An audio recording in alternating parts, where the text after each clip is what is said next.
देखिए जिला प्रशासन महोदय, ये उस गरीब परिवार का छोटा भाई है। बड़े भाई तो रिक्शा चला कर जिंदगी यापन किसी तरह परिवारों का कर रहे थे, लेकिन ये छोटा भाई अभी इसकी उम्र तकरीबन 18, 19 या 20 के तकरीबन होगा। ये कैसे 4 बहनों को देखेगा। और सुनने में आया इनके पिताजी का भी निधन तकरीबन 10 से 15 साल पहले हो चुका, तो कैसे इनका घर और परिवार चलेगा। हमने कहा था, मैंने कड़े शब्दों में कहा था कि यदि आप उसको नौकरी नहीं दे सकते हैं, उसको उचित मुआवजा नहीं दे सकते हैं, तो फिर उस परिवार को तिल मरने से अच्छा है कि चल के मार दीजिए। जब आप देख रहे हैं अपराधियों का मनोबल इतना हाई हो गया है कि एक ई रिक्शा चालक जो ई रिक्शा चलाकर अपना परिवार का भरण पोषण करता था, उसकी निर्मम हत्या कर दी गई। जी हाँ, नमस्कार दोस्तों, मैं हूं साजिद खान। इस वक्त बेगूसराय में पूरा हलचल सा सोशल मीडिया पे मचा हुआ है। जी हाँ, एक गरीब यानी पीड़ित परिवार के एक बड़े बेटा को जान से मार दिया जाता है। लेकिन बात की जाए बेगूसराय प्रशासन की, तो बेगूसराय प्रशासन चुप्पी साधी हुई है। लेकिन यहाँ पे देख रहे हैं आज कैंडल मार्च बेगूसराय के पोखरिया से निकाला गया। हमारे बीच बहुत छोटे जवान बुजुर्ग लोग हैं, मैं उनसे जानने का प्रयास करेंगे आखिर कौन लोग थे, कि क्या साजिश थी इनके पीछे इस हत्या करने के, जो कि 23 से 24 साल की युवा की हत्या कर दी जाती है। लेकिन जिला प्रशासन आखिर क्यों चुप्पी साधी हुई है। हमें साथ सगुप्ता ताजवर जी हैं, क्या कुछ कहेंगे इस मामला को लेकर? बस इस मामले को लेकर यही कहेंगे कि हमें न्याय चाहिए। ये मामला एक 24 साल के लड़के का है जो वार्ड नंबर 35 नवाब चौक पोखरिया का रहने वाला था। ये बच्चा रोज की तरह जिस तरह घर आता है, खाना खाता है, 5 बजे शाम में घर से रिक्शा लेकर निकलता है।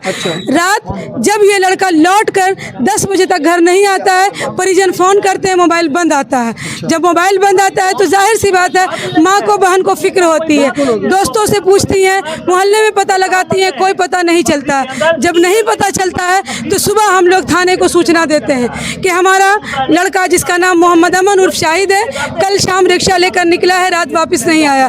पुलिस कहती है 24 घंटे के बाद आपका लिखित रिपोर्ट दर्ज करेंगे।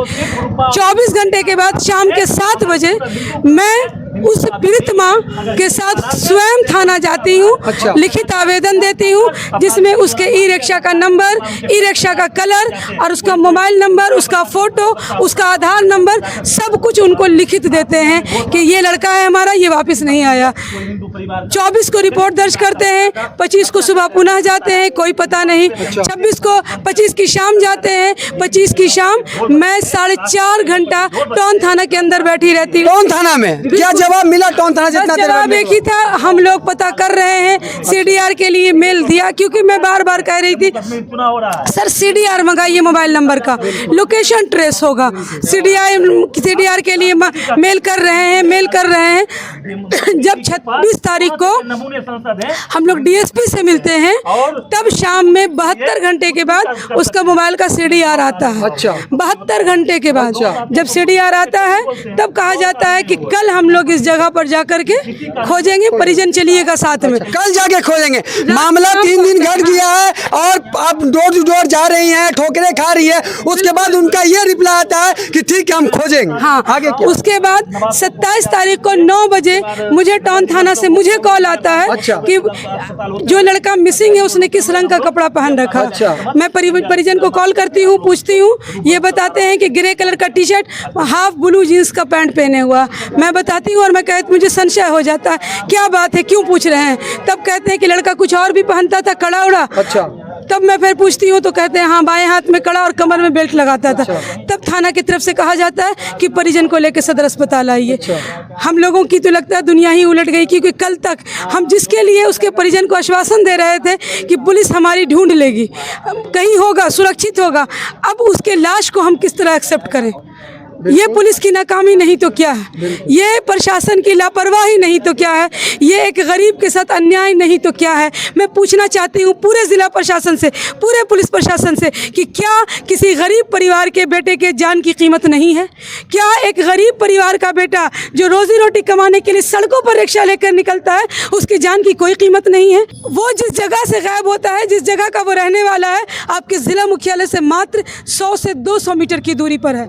न गांव देहात था, न दूर दराज था, वो बिल्कुल आपके बगल का था। आप चाहते तो अगर आप चौकस होते तो जैसे हमने गुमशुदगी की रिपोर्ट दी थी, आप उस समय से ही जुट जाते खोजने में, तो हो सकता है कि हमें हमारा लड़का जिंदा मिल जाता। क्या लगता है कि लापरवाही है? बिल्कुल लापरवाही है, सरासर लापरवाही है, और आज भी लापरवाही है। हमें 27 को शव मिलता है, 27 को शव मिलने के बाद सब शव की स्थिति ये थी कि शायद आप में से अधिकतर लोग देख भी ना पाए। जिस स्थिति में हमने शव रिसीव किया है, वो शव हमारे लिए बिल्कुल कह सकते हैं ना कि ना भूलने वाला चीज़ बन गया। अच्छा, जानना चाहेंगे, अगर इनकी मृत्यु हुई लेकिन अब तक दोषी की गिरफ्तारी नहीं हुई, पुलिस चुप्पी साधी हुई है, आज से 9 से 10 दिन हो चुका है, क्या इस पीड़ित परिवार जिसकी 4 बहनें हैं, 2 भाई में एक बड़े भाई को तो उठा ही लिया गया, लेकिन मैं बता देना चाहता हूं जिला प्रशासन के नए डीएम साहब जो आए हैं, बेगूसराय में हर एक रोज सुबह किरण होने से पहले एक न एक घटना को अंजाम दे दिया जाता है। तो जिला प्रशासन इस चीज़ पे तवज्जो देंगे, और क्या इस गरीब परिवार कैसे जिंदगी ज्ञापन करेंगे? हम लोगों ने उस दिन शाहिद के पार्थिव शरीर को लेकर जिला पुलिस अधीक्षक महोदय के कार्यालय में लेके गए थे, और उनसे हमारी मांग थी कि हमें न्याय चाहिए, हमें जल्द से जल्द हत्यारे की गिरफ्तारी चाहिए जो भी इसके पीछे है। और इस परिवार का भरण पोषण करने वाला, इस परिवार में जिसको कह सकते हैं 2 रोटी खिलाने वाला वो एकमात्र शख्स था। तो इस परिवार के एक व्यक्ति को हमें नौकरी चाहिए ताकि उस परिवार की भरण पोषण हो सके। हमने कहा था, मैंने कल शब्दों में कहा था कि यदि आप उसको नौकरी नहीं दे सकते हैं, उसको उचित मुआवजा नहीं दे सकते हैं, तो फिर उस परिवार को तिल मरने से अच्छा है कि चल के मार दीजिए। जब आपने सवाल रखा तो अधिकारी का क्या आया? एसडीएम साहब ने, सदर एसडीओ जो हैं, अच्छा। और डीएसपी महोदय ने खुद आकर हमारे लोगों को संबोधित करके कहा था कि उन्हें एक नौकरी दिया जाएगा। क्या लिखित में मिला? नहीं, उस दिन तो लिखित हमें नहीं मिला है, लेकिन हम लगातार प्रशासन से संपर्क कर रहे हैं कि आप अपने वादे को पूरा कीजिए। हमें उस परिवार में अब एक ये छोटा लड़का बचा है, इसे आप किसी भी विभाग में नौकरी दीजिए ताकि वो 6 परिवार जो है वो 2 टाइम की रोटी खा सके और इज्जत से दुनिया में जी सके। देखिए, जिला प्रशासन महोदय, ये उस गरीब परिवार का छोटा भाई है। बड़े भाई तो रिक्शा चला कर जिंदगी यापन किसी तरह परिवारों का कर रहे थे, लेकिन ये छोटा भाई, अभी इसकी उम्र तकरीबन 18, 19 या 20 के तकरीबन होगा, ये कैसे 4 बहनों को देखेगा? और सुनने में आया इनके पिताजी का भी निधन तकरीबन 10 से 15 साल पहले हो चुका, तो कैसे इनका घर और परिवार चलेगा? तो इस पर क्या कुछ कहेंगे अपने भाई को लेकर आप? हम यही कहेंगे पुलिस प्रशासन से जल्द कातिल को पकड़ा जाए।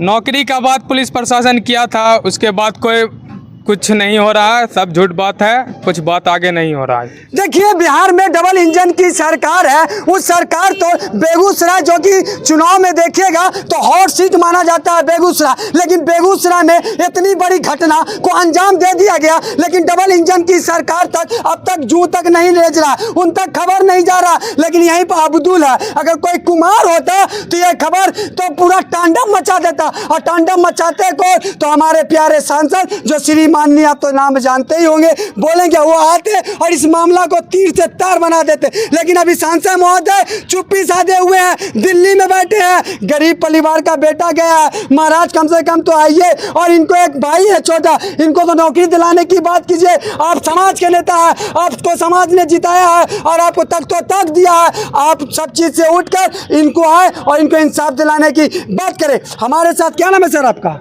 मेरा नाम सोनू हुआ। क्या कुछ कहेंगे? इस तरह की घटना बेगूसराय में आए दिन देखने को मिलती है, कभी चाय वाले को, कभी पान दुकान को, कभी ई रिक्शा वाले को उठा लिया जाता है, प्रशासन से किसी कोई जवाब ही नहीं आ रहा। क्या कुछ कहेंगे? देखिए, असल में बिहार के अंदर जंगल राज चल रहा है। जंगल राज? क्या बात करते हैं? बिहार के अंदर असल में अभी जंगल राज अच्छा। है, डबल इंजन की सरकार है, डबल इंजन की। और बेगूसराय के अंदर, बेगूसराय ही नहीं पूरे बिहार के अंदर आए दिन लूट, अपहरण, हत्याएं हो रही है। आप देख रहे हैं अपराधियों का मनोबल इतना हाई हो गया है कि एक ई रिक्शा चालक जो ई रिक्शा चलाकर अपना परिवार का भरण पोषण करता था, उसकी निर्मम हत्या कर दी गई, और आए दिन हत्याएं हो रही। हम कल की घटना आपको बता दें, कल ही बेगूसराय के अंदर एक किन्नर की हत्या कर दी गई। किन्नर की हत्या करके उसको खेत के अंदर फेंक दिया गया।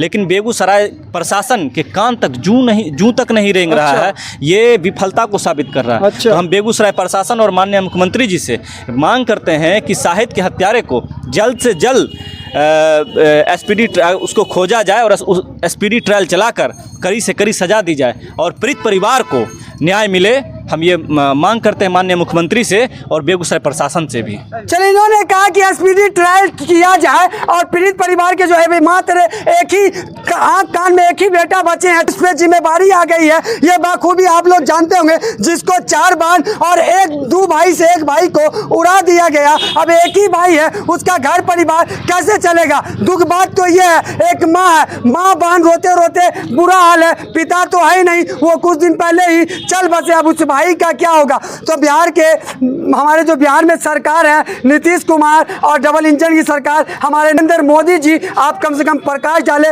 रोशनी डालें बेगूसराय पे। इस परिवार की का जिंदगी कैसे ज्ञापन होगा, इसका घर कैसे चलेगा, इस 4 बहनें का घर कैसे बसेगा, इस पर भी ध्यान दें। और मैं लास्ट में यही कहना चाहूँगा जिला प्रशासन से कि आप इस मामला की जल्द से जल्द जांच करें और दोषी को जल्द से जल्द जेलों में डालें और इनको न्याय दे, क्योंकि शाहिद अमन एक गरीब परिवार, पीड़ित परिवार से आता था। अब उसका आप ही देके आप उनको इंसाफ दिलाएं और उनका जो एक भाई है उनको रोजगार देने की बात करें। फिलहाल आप देख रहे हैं लाइव न्यूज़ भारत, मैं हूं साजिद खान। आज के लिए इतना ही, धन्यवाद।